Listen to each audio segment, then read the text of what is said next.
Well there, ladies and germs, I originally wasn't going to film this, but I figured, what the hell.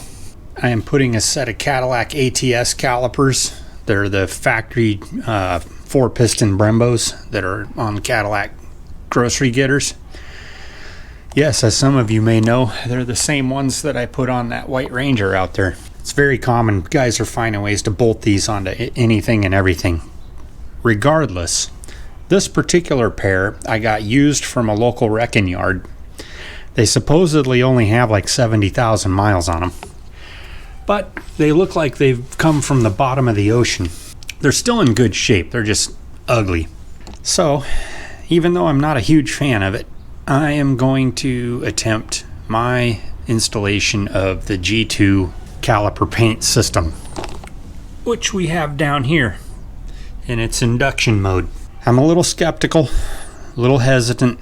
One of my biggest gripes about the G2 system is that you can generally tell that it looks like it was applied with a brush. It still looks better than what this looks like. So anyways, we'll see how that turns out. I've already scrubbed these things 17 ways to China.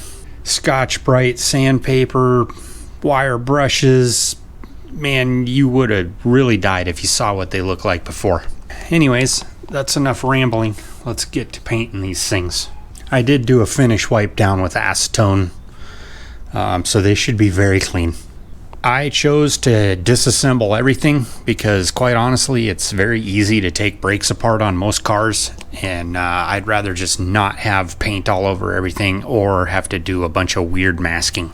We've sat our 5 minutes with the catalyst in the paint. We've remixed it after 5 minutes, and we are ready to start brushing. I went ahead and cranked the wheel all the way out, or to get the caliper turned out. Might as well make things a little bit easier on yourself. And anyways, it's time to stop procrastinating and start painting. These brushes didn't come in the kit. They're Amazon specials. So you're supposed to put a coat on and then wait 15 minutes. And then put the second coat on, wait 15 minutes, and then as needed, third coat, fourth coat.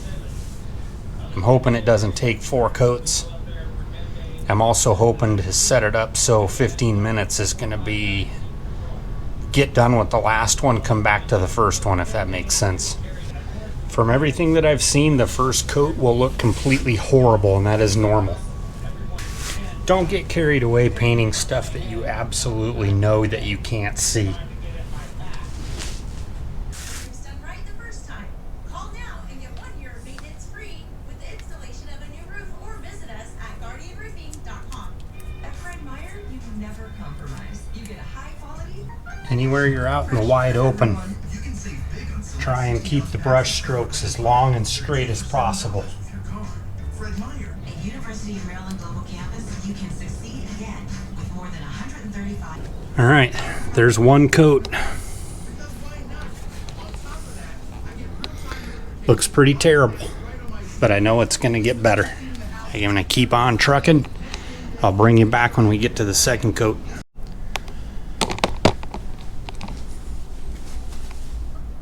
So we're 1 coat in, all 4 calipers. That took approximately 45 minutes to do 4 calipers. I gotta say, it's not very enjoyable. It's very tedious, not fun working up against the wall. Not much I can do about that. But we're gonna railroad ourselves right into coat number 2. We'll see how that starts covering. I'm having a hell of a time kind of getting a routine going. I'm going to get out a fresh brush too, because I kind of made a mess out of my first brush. It's a good thing I got a 20-pack of these. Pretty happy with the brush though. It carries a good amount of paint. Set your lid back in place in between coats. That's dry to the touch. The second coat's almost trickier because now it's harder to see where you've been.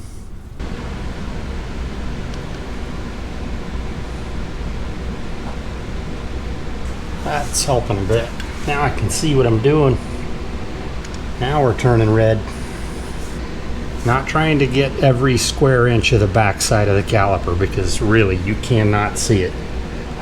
I recommend you keep a little bit of acetone on standby in case you drip on your floor, if you care about your floor or your person.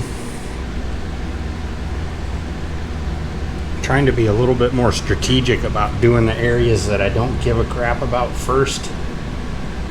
Anywhere that's a wide open expanse, always try and do long straight strokes, or it's not gonna look good. Okay, that's coat number 2. I'm hoping to only do 3 coats, because boy, this is getting tedious. Let me get the other 3 done and we'll come back and see how coat 3 turns out. So after 2 coats, we're looking a lot more presentable. Still a little bit more brush strokey than I would like, and I think some of that is because it's fairly warm in here. It's probably 75 or 80 degrees inside the garage. A couple of pro tips that I can think of is focus on your nooks and crannies first, and then try and do your wide open expanses as straight as strokes as possible to keep this thing looking like a mess. The other thing that I found is it is almost imperative to hold some form of light in your other hand that you're not running the brush with, so that you can absolutely see what you're doing, or you're gonna have missed spots. I will say that the calipers that are rough cast tend to hold the paint a little bit better and kind of hold less brush strokes, or show less brush strokes. Can't even say brush strokes. My plan is to do 3 coats, and I'm calling her good. I just need it to be presentable. This is not a show car. This is a driver. Even though the old girl's only got like 46,000 miles on it, it's a driver. Hence the filthy wheel wells. I'm procrastinating. Coat 3, here we come. And I ain't even gonna bother showing you any of coat 3. We'll just show you the finished product. Well, here we are, 3 hours later. Actually, probably coming up on 4 hours later. And so I ended up doing 3 full coats. On the last coat, I really glommed it on pretty heavy. And the reason for glomming it on pretty heavy is to try and get the paint to flow out.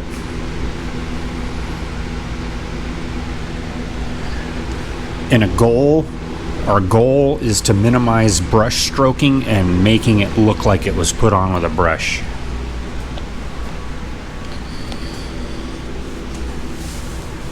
Fronts definitely show a lot more imperfections because they're smooth cast. My initial reaction is I still don't really care for this product and a brush on application if you're going for aesthetics.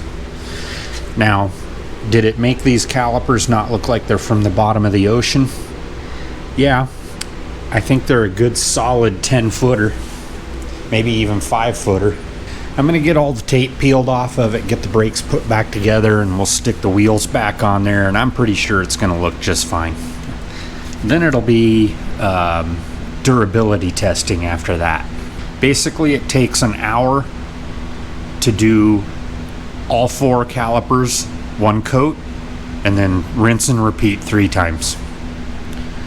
So, like I said, get the tape ripped off, get it put back together, and we'll check back in. Alrighty there, ladies and germs. It's day number 40 on this project, and I'm not even sure where to begin. I swear I'm filming like 3 videos at once that are all intertwined with each other. So, right now, I'm on the topic of the G2 Epoxy Caliper Paint. Coat 3 got done last night, and then I've let it sit overnight.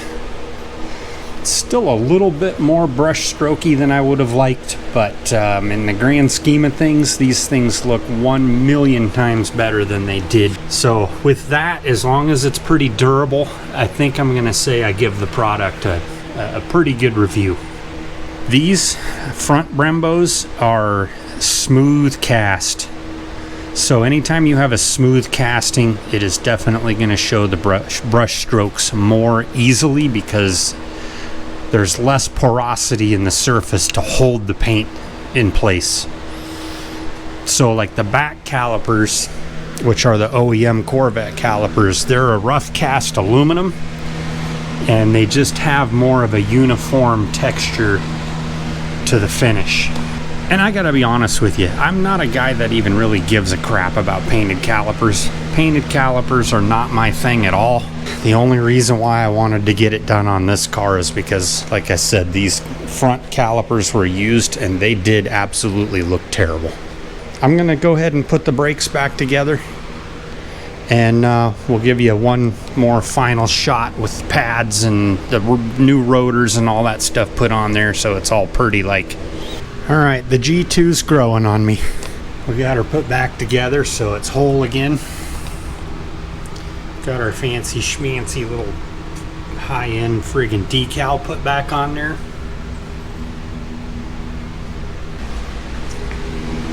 Here we go. Let's get these wheels put back on. We're almost done. So I wanted to give somewhat of an outro to the G2 epoxy paint on the calipers. See if I can get a shot that has the whole wheel in there. I think now that the job is all done, I'm pretty happy with it. As long as it holds up in durability, I think it's gonna really help protect those old crusty calipers that I had on there, and it looks pretty good. Even though I said earlier I wasn't much of a painted caliper guy, I'm pretty happy with it.